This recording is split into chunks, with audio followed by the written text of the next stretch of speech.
저번 시간에 이어서 한번 해보죠. 저번 시간에 했던 거 좀 정리 좀 해볼까요?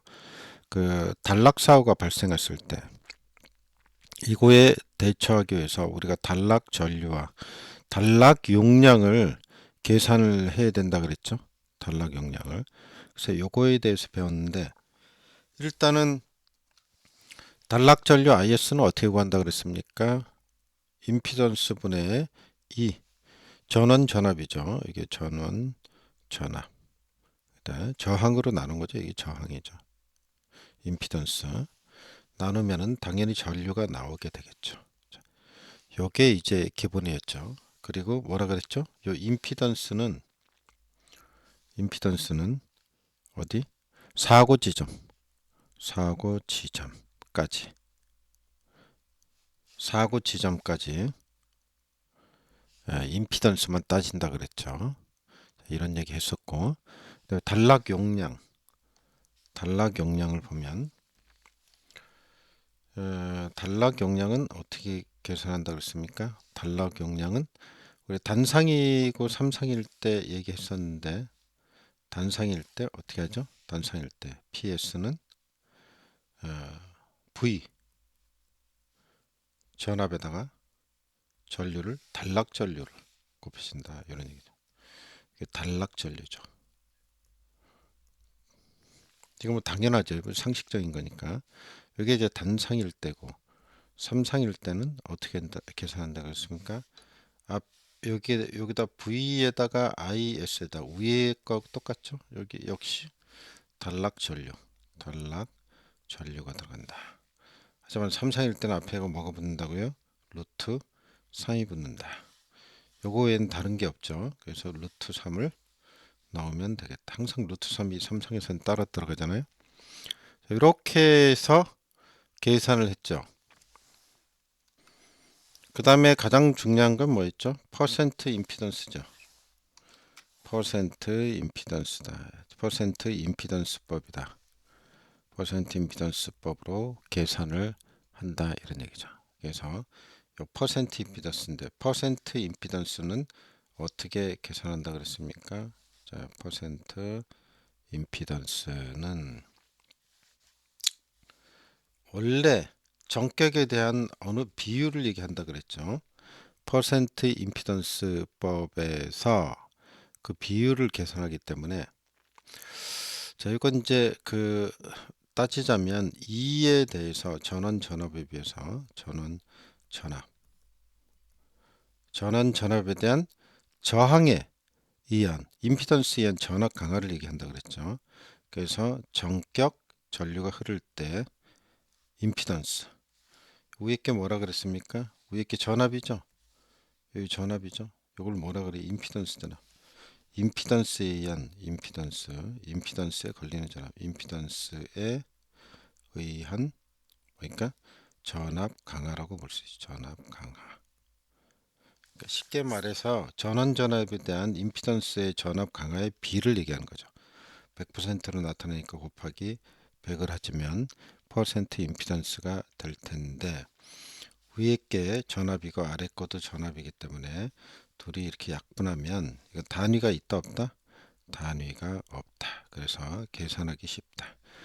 그래서 고장 계산을 할 때 쉽게 계산하기 위해서 퍼센트 임피던스법을 쓴다 그랬습니다. 이게 퍼센트 임피던스에 관한 거였고 요 식보다 더 중요한 게 있다 그랬죠? 이거보다 더 중요한 게 뭐였습니까? 이게 첫 번째라면 두 번째로는 퍼센트 임피던스의 변형식이라 그랬죠. 변형식인데 이게 중요하다 이런 얘기를 했죠. 이거는 어떻게 했냐? 자, 이렇게 보면 된다 그랬죠. 원래 임피던스가 있는데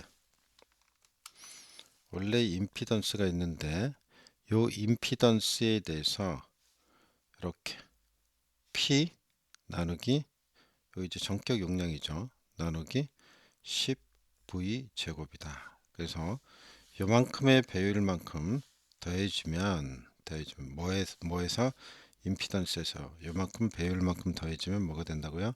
퍼센트 임피던스로 나눠진다 이런 얘기했죠. 이때 전격 용량, 기준 용량이라니 전격 용량, 전격 용량이라 그러고 다른 말로 기준 용량. 우리가 아무 말 없이 주어지면 전부 다 전격 용량이라 그랬습니다. 전격 용량은 단상일 때 어떻게 표시한다 그랬어요? PN은 전격 용량은 전압에다 당연히 전격 전류겠죠. 삼상일 때는 어떻게 해요? 루트 3만 들어가면 되죠. PN은 루트 3 VIN이 되겠죠. 자, 그다음에 요거는 뭐라 그랬어요? 임피던스죠. 임피던스. 오음으로 표시되는 임피던스가 되겠고, V는 반드시 상간 전압이다. 그 주의할 게 뭐가 있다 그랬죠? 단위라 그랬죠? 단위. 요거는 KVA로 들어가야 되겠고, 꼭이요. 그다음에 전압은 KV로 들어가야 된다. 요 단위를 잊어버리시면 안 됩니다. 요 단위에 맞추셔야 된다 그랬죠. 그러니까 만약에 요게 전압이 예를 들어서 뭐 용량이 MVA로 나왔다. 이게 MVA. 메가볼트 암페어죠. 그러면 어떻게 돼요? 여기다가 만약에 10 MVA다. 이렇게 나오면 MVA를 KVA로 고쳐줘야죠. 곱하기 10의 3승을 해줘야 된다. 그래서 대입을 해야 된다. 이 얘기하고 똑같은 거죠. 자, 그래서 퍼센트 임피던스를 나타내는 두 번째 식, 이것이 꼭 좀 반드시 기억해야 될 식이죠. 거의 문제는 이런 식으로 계산이 되기 때문이죠. 그리고 요 퍼센트 임피던스를 이용한 식이 있었죠. 식이 단락 전류를 계산하는 거, 단락 전류. 그 다음에 단락 용량이 있겠죠. 단락 용량. 그 다음에 단락비를 얘기했었죠. 이제 한꺼번에 쭉 정리하는 거예요, 지금요. IS는 어떻게 됐습니까? IS는 100% 임피던스. 이렇게 된다 그랬죠. 그 다음에 여기가 뭐가 온다 그랬습니까? 전류니까 전격 전류가 온다 그랬죠. IN이 온다 그랬죠. 이렇게 곱하기. 그 다음에 PS는 어떻게 되느냐? 역시 퍼센트 임피던스를 이용하면 이렇게 퍼센트 임피던스분의 100만큼의 비율을 곱해준다. 뭐에다? 전격 용량에다 이렇게 얘기했죠.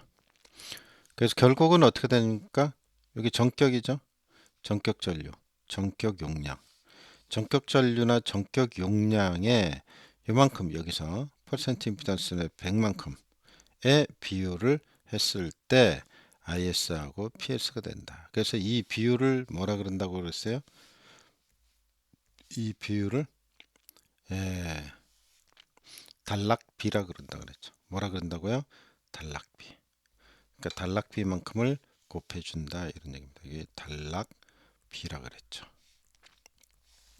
그래서 이 단락비는 그대로 가져오면 단락비 어떻게 됐죠? 지금 한 것처럼 퍼센트 임피던스 분의 100 이렇게인데 퍼센트 임피던스 분의 100 요 단락비는 요 이항하면 되죠. 이렇게 이항하면 되죠. 그래서 어떻게 합니까? IN분의 자 이렇게 나타냈어요. IN분의 IS가 된다. 자 이건 꼭 이제 요걸 두 번째 거 식을 생각하면 어떻게 있어요? 이렇게도 표현할 수 있죠. PN 분의 PS가 된다. 이렇게 할 수 있죠. 그리고 보통 이거는 우리의 KS 단락비는 KS라 그러죠. 그래서 KS 값을 이렇게 구해 볼 수 있다 이런 얘기입니다. 요게 이제 같은 의미다 이런 얘기입니다. 이걸 뭐라 그런다? 단락비라 그런다. 이렇게 설명을 드렸습니다. 자, 여기까지 한 것 같아요. 그래서 쭉 정리해 봤습니다. 도움이 되시라고요. 한꺼번에 몰아서 정리를 좀 한번 해봤고요.